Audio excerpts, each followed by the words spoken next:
ঈদের প্রথম দিনের মতো দ্বিতীয় দিনও কাটছে হইচই আর আনন্দমুখর পরিবেশে। ঈদের দ্বিতীয় দিনে রংপুরের বিনোদন কেন্দ্র ও পার্কগুলোতে ভিড় জমিয়েছেন বিনোদনপ্রেমী দর্শনার্থীরা। এখানে এসে অনেক কিছু দেখলাম, বাঘ আছে, তারপর হচ্ছে জিরাফ, অনেক নানান ধরনের। এসে এখানে অনেক ভালো লাগছে। এখানে অনেক ধরনের মানুষ অনেক অনেক জায়গা থেকে আসছে, অনেক ভালো লাগছে।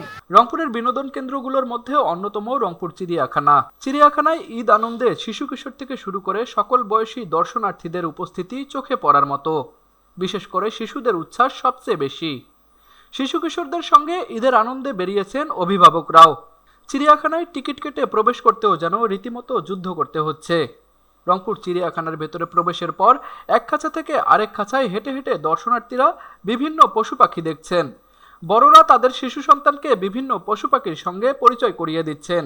রংপুর চিড়িয়াখানায় আসলাম, অনেক কিছু দেখেছি, অনেক পশু পাখি দেখেছি। আর হচ্ছে রোলার কোস্টারটা সব থেকে ভালো ছিল, সব মিলেই অনেক ভালো ছিল। চিড়িয়াখানা ঘুরতে আসছে, ওদেরকেই দেখাইছে বাঘ, হনুমান, সিংহ সবই দেখ। বানরের ভেংসি কাটা আর লাফালাফি দেখতে বানরের খাঁচার সামনেও ছিল দর্শনার্থীদের ভিড়।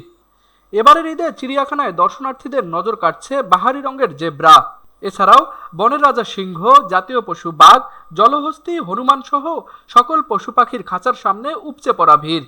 চিড়িয়াখানায় রয়েছে আলাদা শিশু পার্ক, সেখানেও টিকিট কেটে প্রবেশ করতে দেখা যায় লম্বা লাইন। শিশু পার্কের কোনো রাইডেই ফাঁকা নেই।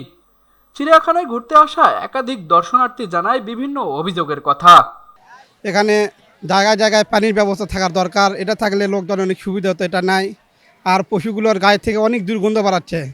আমরা জানি যে সামান্য কিছু হলে ভাইরাস ছড়ায়, ভাইরাসের থেকে অনেক রোগ হয়, কিন্তু এখানে সেরকম যত্ন নেওয়া নাই। প্রচণ্ড দুর্গন্ধ বাড়াচ্ছে, এরকম কোনোভাবে যত্ন মনে হয় নেয় না। দ্বিতীয় কথা যে মহিলাদের এখানে নামাজের ব্যবস্থা নাই, এগুলো অনেক সমস্যা আছে এখানে। তারপরে মোটামুটি যাই হোক বিনোদন যে একটু ভালো, এরকম না থাকলে দেশের মানে ছোটো ছোটো বাচ্চারা এইগুলো প্রাণীগুলো চিনতো না, দেখতো না। কর্তৃপক্ষ যদি এখানে পানি দেওয়ার ব্যবস্থা করতো, এই বাচ্চাগুলোর মুখে বিভিন্নভাবে ধুলা বালু যাচ্ছে, যা এগুলো রোগের কারণ হতে পারে। আর আদারওয়াইজ পরিবেশ ভালো আছে, উৎসবমুখরভাবে অনেক লোকের সমাগম আছে আর কি। এদিকে চিড়িয়াখানা কর্তৃপক্ষ জানায় ঘুরতে আসা দর্শনার্থীরা যেন ভালোভাবে পরিবার নিয়ে ঘোরাঘুরি করতে পারে, তার জন্য নিরাপত্তা জোরদার করা হয়েছে। সেই সাথে এবছরে দর্শনার্থীদের উপচে পড়া ভিড়ও রয়েছে।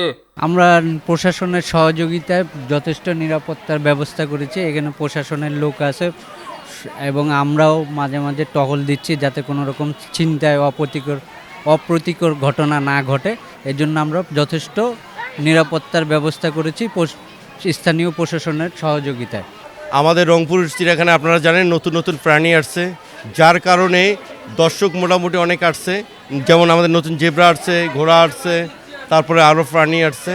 তো আল্লাহর রহমত কালকে অনেক ভালো হয়েছে, আজকেও আল্লাহর রহমত অনেক ভালো হচ্ছে। আপনারা সবাই আসবেন, নতুন কিছু আমাদের চিড়িয়াখানায় নিয়ে আসা হয়েছে, আপনারা সবাই আসবেন চিড়িয়াখানা দেখার জন্য।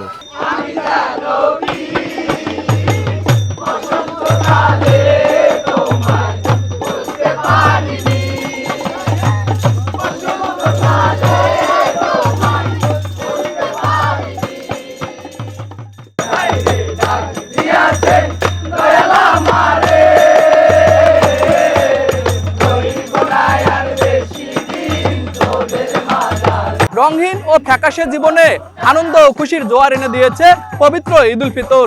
সেই আনন্দ ও খুশিকে দ্বিগুণ বাড়িয়ে দিতে রংপুর নগরীর বিনোদন কেন্দ্রগুলোতে ভিড় জমাচ্ছেন সাধারণ মানুষরা। রংপুর চিড়িয়াখানা থেকে এলাইয়া হোসেনের ক্যামেরায় তুষার আচার্য, RCTV।